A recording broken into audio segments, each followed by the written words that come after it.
Chapter 6. Mr. Hindley came home to the funeral, and, a thing that amazed us and set the neighbors gossiping right and left, he brought a wife with him.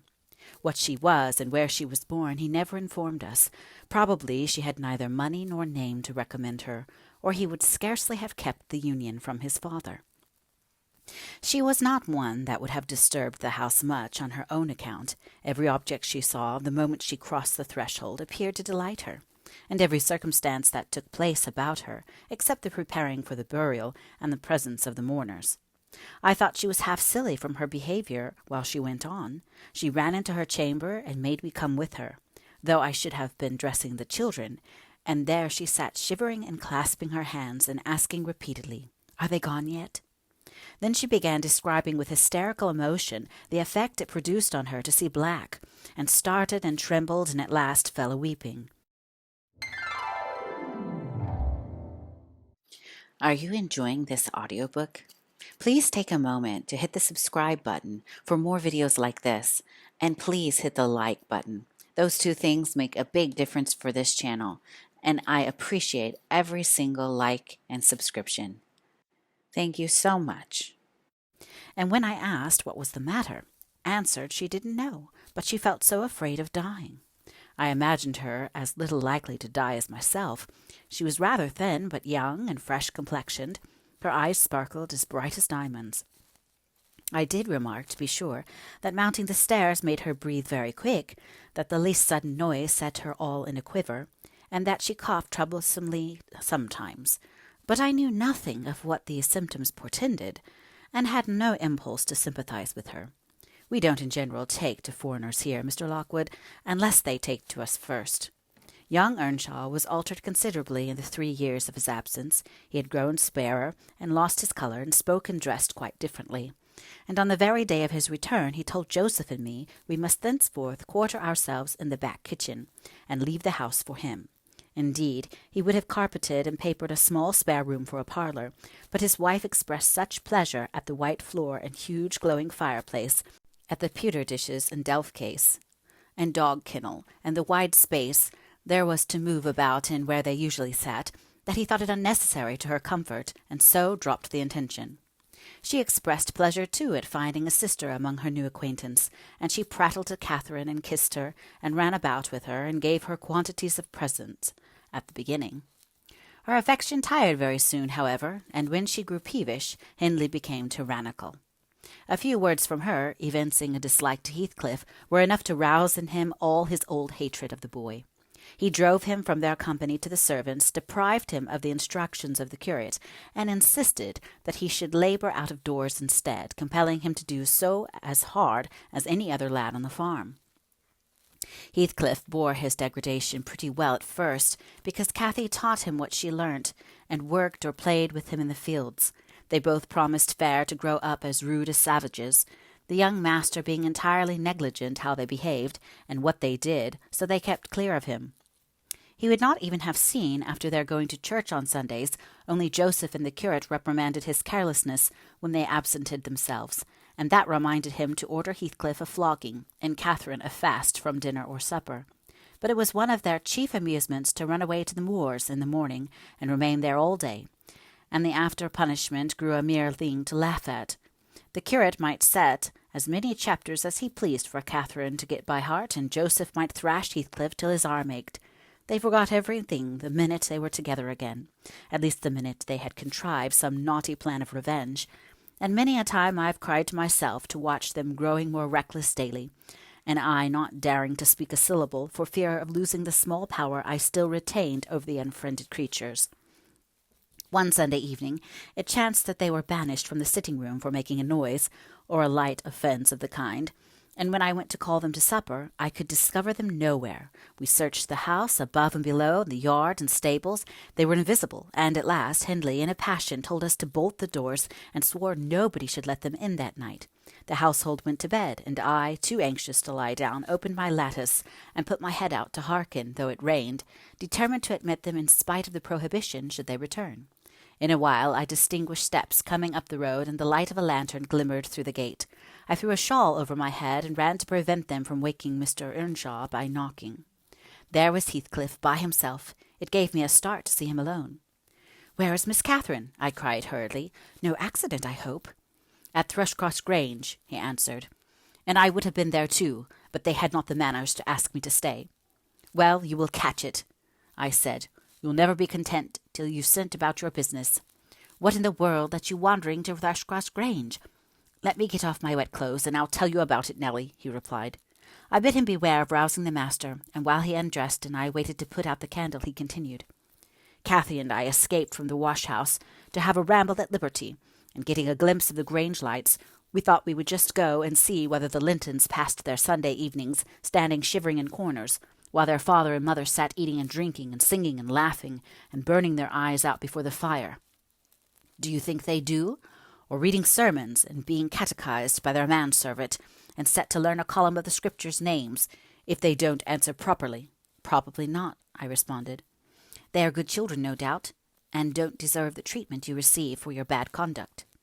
Don't cant, Nelly, he said. Nonsense. We ran from the top of the heights to the park without stopping, Catherine completely beaten in the race because she was barefoot. You'll have to seek for her shoes in the bog tomorrow. We crept through a broken hedge, groped our way up the path, and planted ourselves on a flower-pot under the drawing-room window. The light came from thence. They had not put up the shutters, and the curtains were only half closed. Both of us were able to look in by standing on the basement and clinging to the edge, and we saw. It was beautiful. A splendid place carpeted with crimson, and crimson-covered chairs and tables, and a pure white ceiling bordered by gold, a shower of glass drops hanging in silver chains from the center, and shimmering with the little soft tapers. Old Mr. and Mrs. Linton were not there. Edgar and his sister had it entirely to themselves. Shouldn't they have been happy? We should have thought ourselves in heaven. And now, guess what your good children were doing. Isabella, I believe she is 11, a year younger than Cathy, lay screaming at the farther end of the room, shrieking as if witches were running red-hot needles into her. Edgar stood on the hearth weeping silently, and in the middle of the table sat a little dog shaking its paw and yelping, which from their mutual accusations we understood they had nearly pulled in two between them, the idiots. That was their pleasure, to quarrel, who should hold a heap of warm hair, and each began to cry because both, after struggling to get it, refused to take it. We laughed outright at the petted things. We did despise them. When would you catch me wishing to have what Catherine wanted, or find us by ourselves, seeking entertainment and yelling and sobbing and rolling on the ground, divided by the whole room? I'd not exchange for 1,000 lives my condition here for Edgar Linton's at Thrushcross Grange. Not if I might have the privilege of flinging Joseph off the highest gable and painting the house front with Hindley's blood. Hush, hush, I interrupted. Still you have told me not, Heathcliff, how Catherine is left behind. I told you we laughed, he answered. The Lintons heard us, and with one accord they shot like arrows to the door. There was silence, and then a cry. Oh, mamma, mamma! Oh, papa! Oh, mamma, come here! Oh, papa! Oh! They really did howl out something in that way.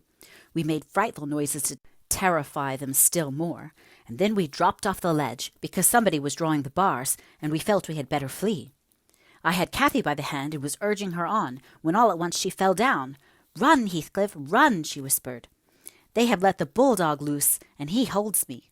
The devil had seized her ankle, Nelly. I heard his abominable snorting. She did not yell out, no. She would have scorned to do it, if she had been spitted on the horns of a mad cow. I did, though. I vociferated curses enough to annihilate any fiend in Christendom, and I got a stone and thrust it between his jaws, and tried with all my might to cram it down his throat. A beast of a servant came up with a lantern at last, shouting, Keep fast, Skulker, keep fast! He changed his note, however, when he saw Skulker's game. The dog was throttled off, his huge purple tongue hanging half a foot out of his mouth, and his pendant lips streaming with bloody slaver. The man took Cathy up. She was sick, not from fear, I'm certain, but from pain. He carried her in. I followed, grumbling execrations and vengeance. What pray, Robert?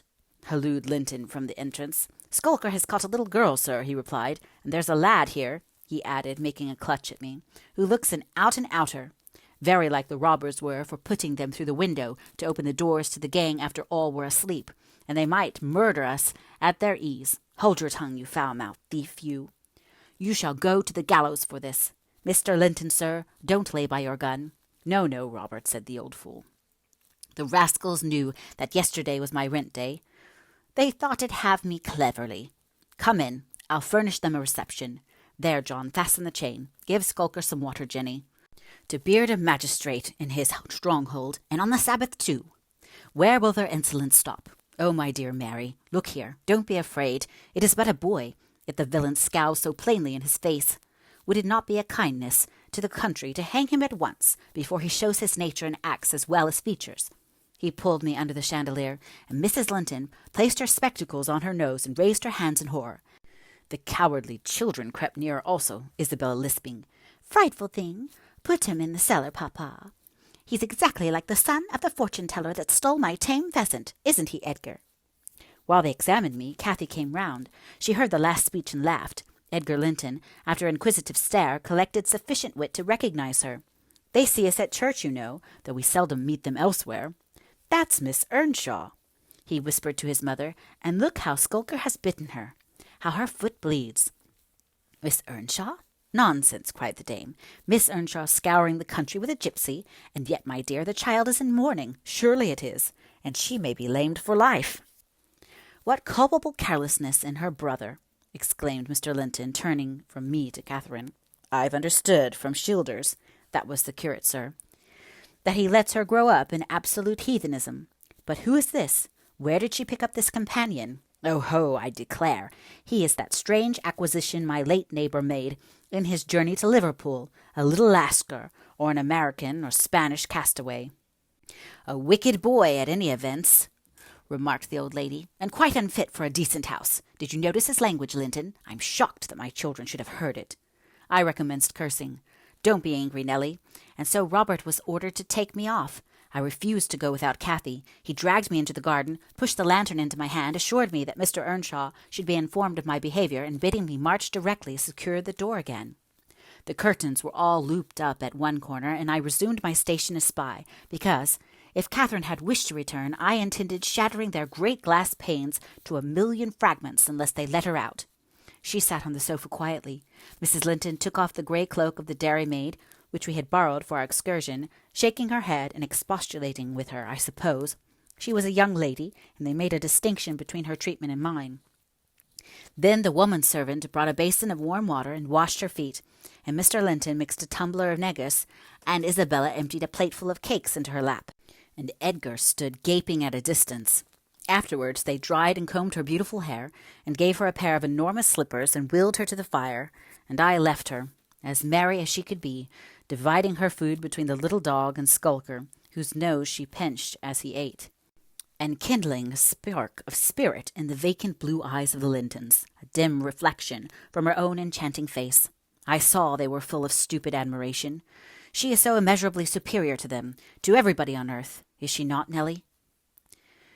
"There will more come of this business than you reckon on," I answered, covering him up and extinguishing the light. "You are incurable, Heathcliff, and Mr. Hindley will have to proceed to extremities, see if he won't." My words came truer than I desired. The luckless adventure made Earnshaw furious, and then Mr. Linton, to mend matters, paid us a visit himself on the morrow, and read the young master such a lecture on the road he guided his family, that he was stirred to look about him in earnest. Heathcliff received no flogging, but he was told that the first word he spoke to Miss Catherine should ensure a dismissal, and Mrs. Earnshaw undertook to keep her sister-in-law in due restraint when she returned home, employing art, not force. With force she would have found it impossible.